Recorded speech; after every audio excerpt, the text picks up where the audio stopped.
Ma'am, pwede patulong po? Ano, sir? Nakawala kasi yung ibon. Hinuli ko dito. Pakikuha na lang po. Pagtanggal ko ng takip, ulihin nyo na lang po yung ibon. Okay lang po? O sige, okay. Sige po, ito po. Ma'am, dito ko. Isa, dalawa, tatlo.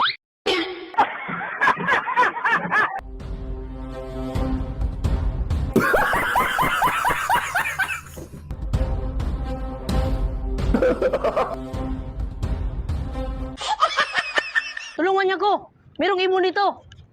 Kawala kasi. Kuha na, pagtagal kong takip, hulihin nyo agad ha. Sige, kulang ba? Sige, ready. Isa, dalawa, tatlo.